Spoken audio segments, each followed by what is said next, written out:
Hey guys, it's Jill and welcome back to my booktube channel. In this week's video, I'm going to be trying to finish my Goodreads reading challenge. This year I set my Goodreads reading challenge as 60 books for the year. I'm currently at 56 out of 60 books, so I'm going to try to read 4 books this week, which is a little bit ambitious, but I'm going to try my best. I have a few physical books here with me. I have Heartless Hunter, which I feel like I'm going to start with this, and I also have The Love of My Afterlife. And then I have my trusty Kindle as well. And just as a warning, this video will have spoilers for all of the books that I read in here. And I'm going to put timestamps so that you can see the books. And you guys can skip around if there's a book that you don't want spoiled. But like I said, I'm going to get started with Heartless Hunter. This is a YA fantasy romance and I'm really excited for this. And I've heard very high praise for it, so I kind of have high expectations for this one. And I'll check in soon with an update of my thoughts and of the plot.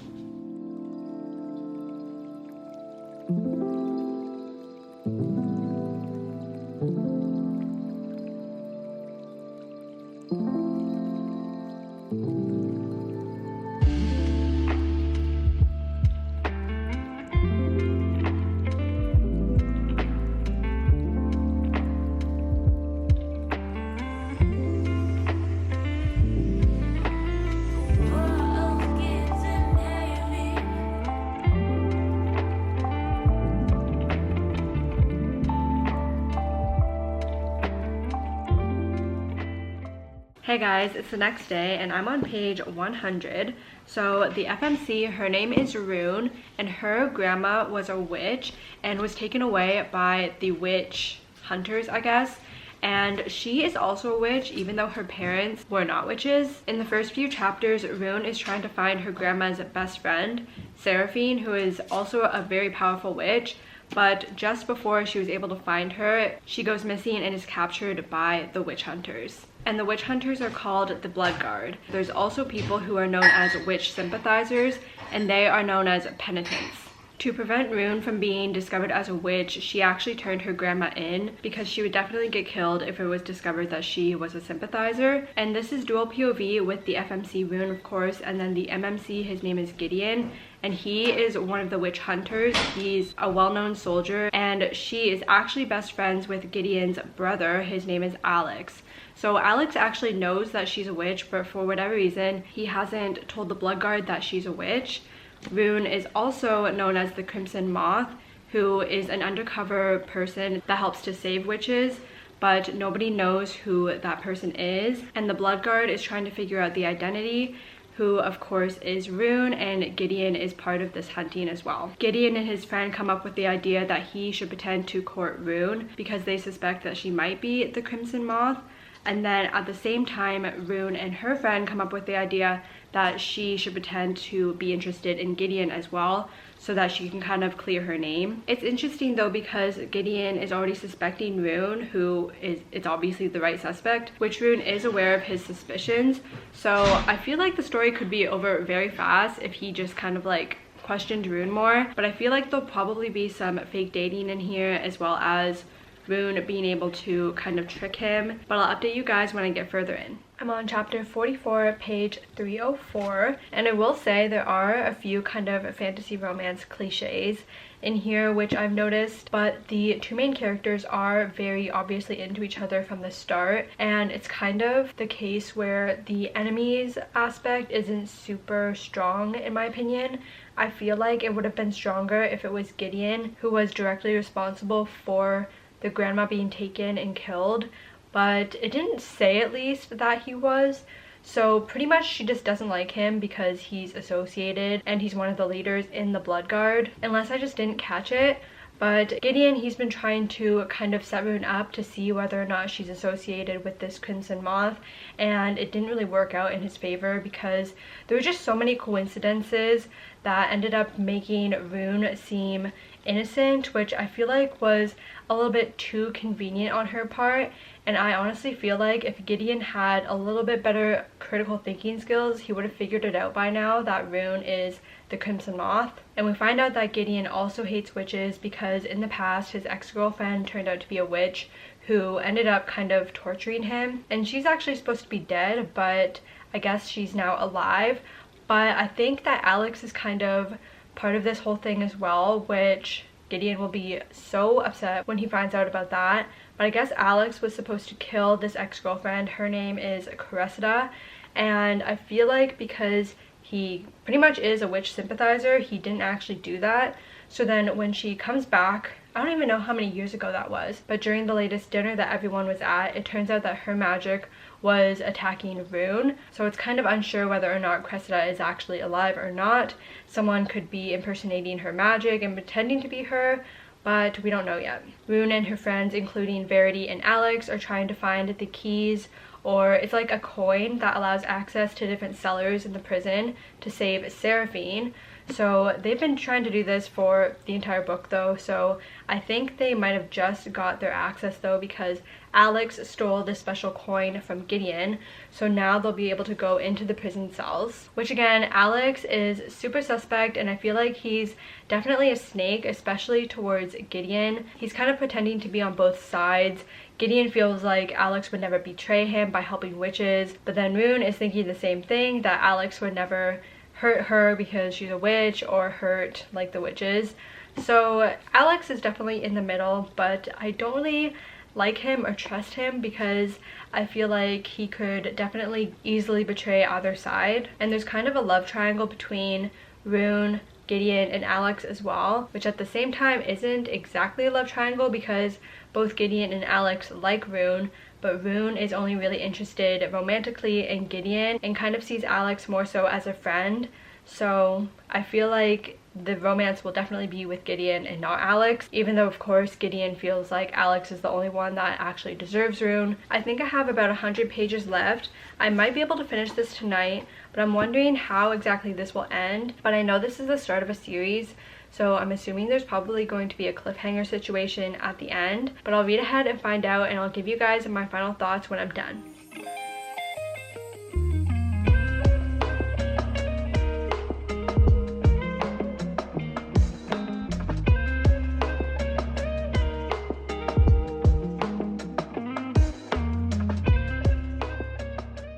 I finished Heartless Hunter last night, and I will say I feel like the romance isn't its strong suit. I felt like it wasn't exactly the strongest development, but I did really enjoy the plot of this. So Rune found out about Gideon's plan and then agreed to run away with Alex. Even though she doesn't really think of him romantically, his plan was to go to this island to finish school and to kind of run away from all of the issues that are happening in this city. But at the same time, Gideon also finds out that Rune is the Crimson Moth, so he goes to arrest her. Then after she was arrested, Alex, he also declares that he is guilty as well and has been helping her this entire time. So Rune as well as Seraphine are sent to the city center to be executed. But it is discovered that Cressida has been disguising herself as Verity, which is Rune's best friend.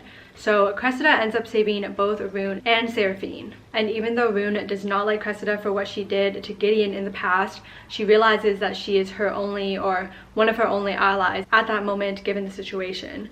But then Alex, he jumps in front of a bullet that was meant for Gideon that I believe Cressida shot.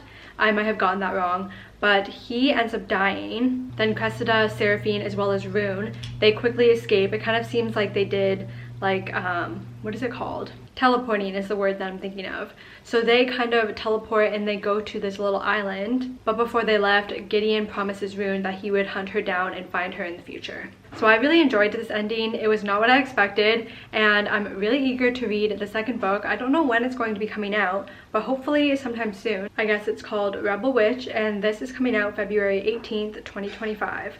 So that's like soon enough, so I'm excited for that release. I think overall I would give this a strong 3.5 stars. I felt like it was fast paced and it kept my attention. I wasn't really bored at any point when I was reading it, but again, I do feel like the romance was on the weaker side of this fantasy romance, and I just felt like in general the FMC and the MMC didn't spend that much time together. So when the love declaration happened, it didn't really hit the way I wanted it to. But besides from the weaker romance elements, I feel like the plot kind of made it up for me and is the reason that I gave it kind of a better rating. It's interesting now because I'm wondering in the next book if Rune is going to get to know Cressida more, kind of hear her side of the story and whatnot, and then kind of go against Gideon, or if she will stay loyal to Gideon and just reluctantly be on Cressida's side. I'm really eager to see what happens with that. The next book that I'm going to read in this video though is The Love of My Afterlife, and I got to page 2 of this yesterday, but based off of the blurb on the back, it kind of gives me the same vibes as the Netflix movie, which was The Life of the After Party, I believe it was called, with Victoria Justice. But I feel like this story also has kind of a magical realism aspect to it, with her going back from the dead. So I feel like it's the perfect time to get into this book, and I'll give you guys an update soon, maybe when I'm like halfway through. It's not that long, it's only like, trying to look without spoiling anything, like 360 pages. So I'll do a check-in really soon.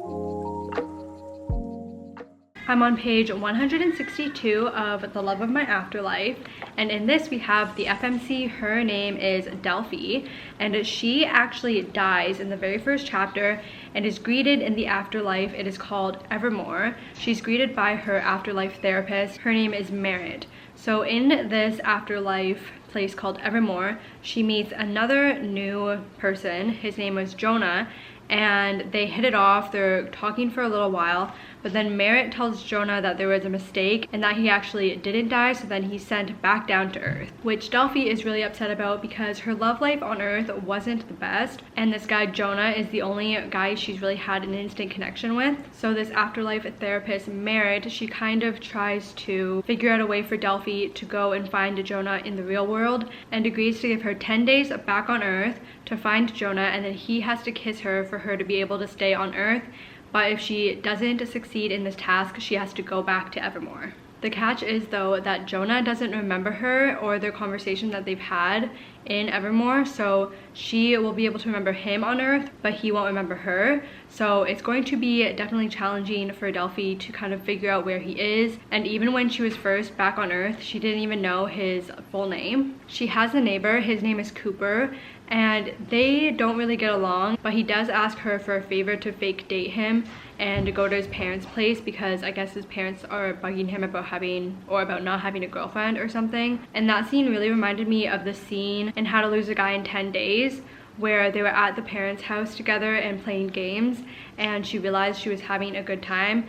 And I feel like the relationship is actually going to be with Cooper, and Jonah is not even going to end up being the one for her, because I'm pretty much halfway through now and she hasn't even had a full conversation or like any contact with Jonah yet. So by this point, even if she does find him, I feel like there's not enough left in the book for them to develop a proper good relationship. I have a feeling when she does eventually get to talk to Jonah that he is not going to be the same guy that he was in Evermore, and he's going to actually turn out really rude in the real world. It's a little bit annoying though, because every time she's even remotely close to finding Jonah, there's something that happens. Like, he was supposed to be at this art thing, and then I guess he canceled last minute, and he was also supposed to be part of this run club, but then he didn't go the day that she was trying to look for him. But I'm going to finish this probably tonight, and I'll talk to you guys tomorrow about my final thoughts. I finished The Love of My Afterlife, and in this there were a few twists actually that did surprise me.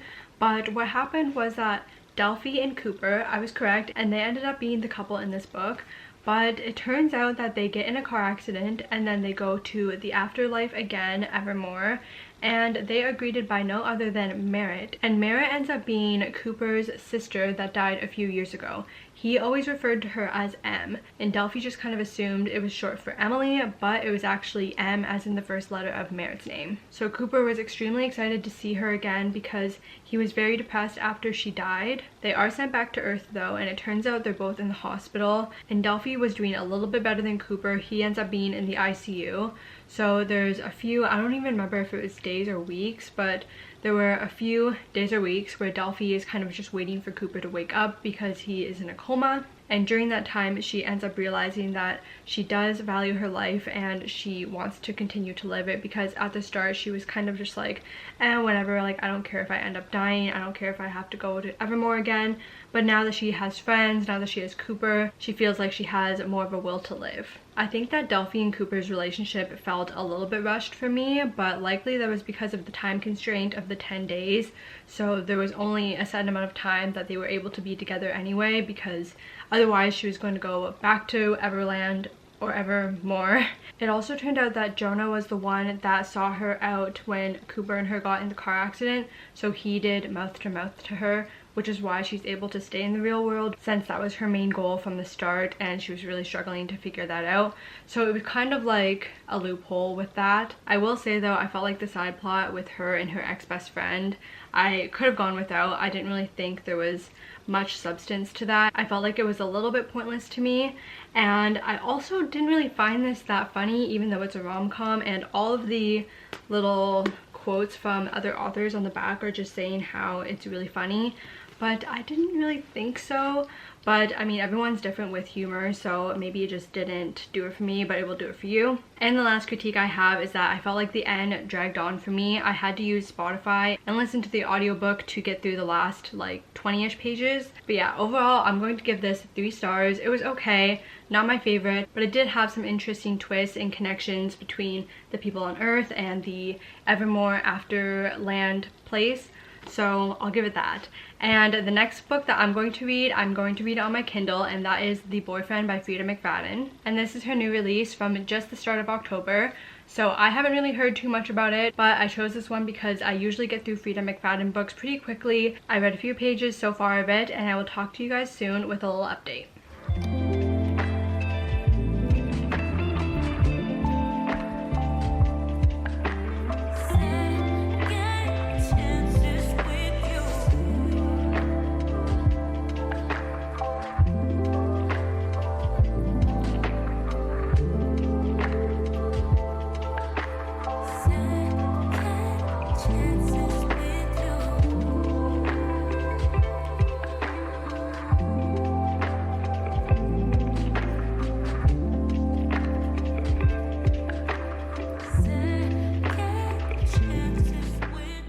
I'm on page 99, chapter 15 of The Boyfriend, and we have our FMC. Her name is Sydney. There's kind of a past and present timeline. Some of the chapters are labeled as before and then present day.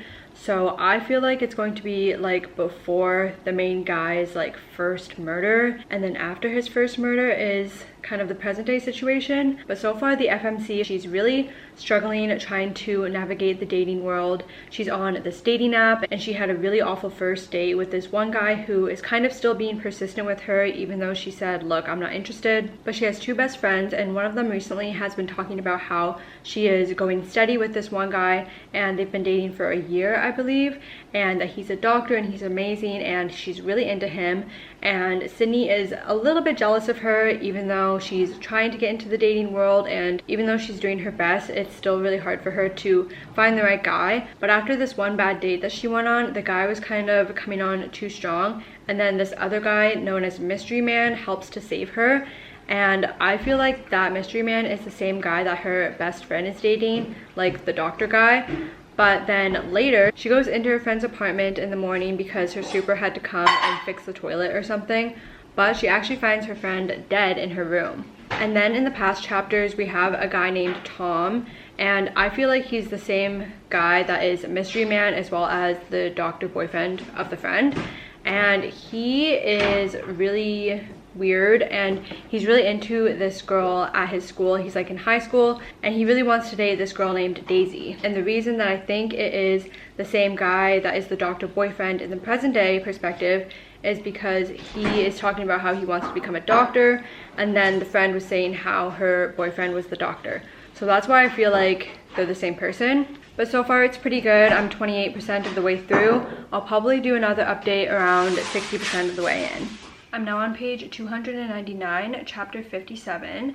And what's been happening is that many weeks have passed since Sydney's best friend Bonnie has been killed, and they still haven't found the killer or really even found any leads about who could potentially be the killer. Whoever it is though has been committing multiple crimes across the city, so we're kind of looking at, I think it's a team, so I'll get into it.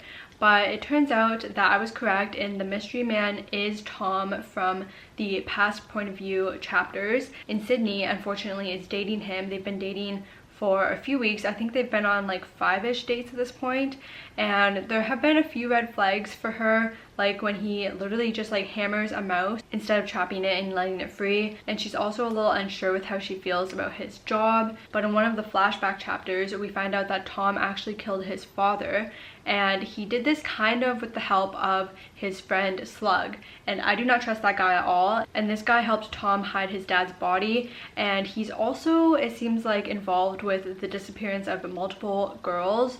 So I feel like they're working as a team, and I think that Slug is still in the city, and I think that he is Sydney's other friend's current boyfriend, who is currently known as Randy. And I think Tom and this Randy guy are still working together like they did in high school, because it's discovered that Tom had a really great alibi for the night that Bonnie was killed, and he was working, and they have footage of him at work, at the hospital and whatnot, but nothing about Randy. So I feel like Randy was the one that actually killed Bonnie, but they're just working together, and I think they're just both psychopaths.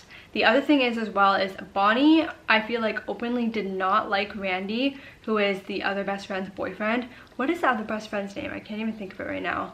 But she didn't like Randy. She told Sydney she didn't like Randy, which could possibly be his motive for killing her. But yeah, the last chapter I ended off on pretty much clears Tom for now, but we still don't know about Randy, so I'm going to read and find out, and I'll do my final update after I'm done. So I finished The Boyfriend now, and I was completely wrong with who I thought was actually the killer.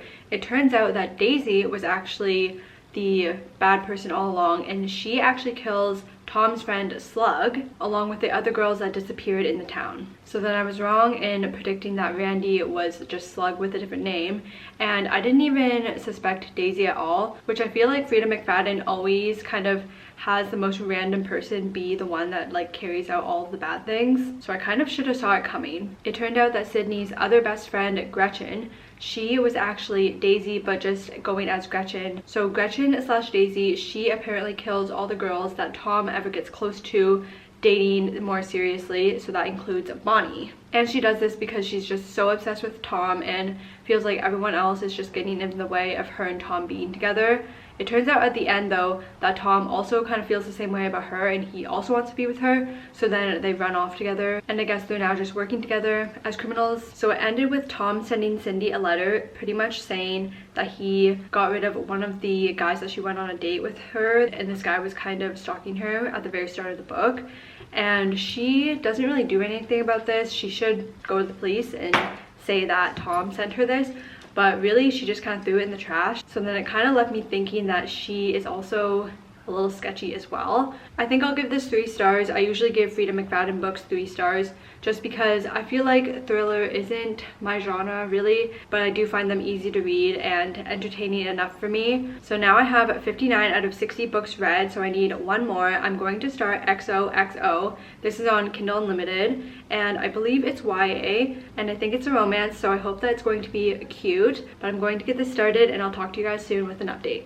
Hey guys, it's Monday now, and I was only giving myself until yesterday, so that would be a full week to finish my Goodreads goal. However, I only got 6% of the way through XOXO, and I haven't even got far enough in to really give you any opinions or anything. So unfortunately, I didn't finish the 4 books that I needed to finish the goal, but I was still happy with the 3 books that I did read. And just as a recap, I read Heartless Hunter, and I gave this book a 3.5 stars.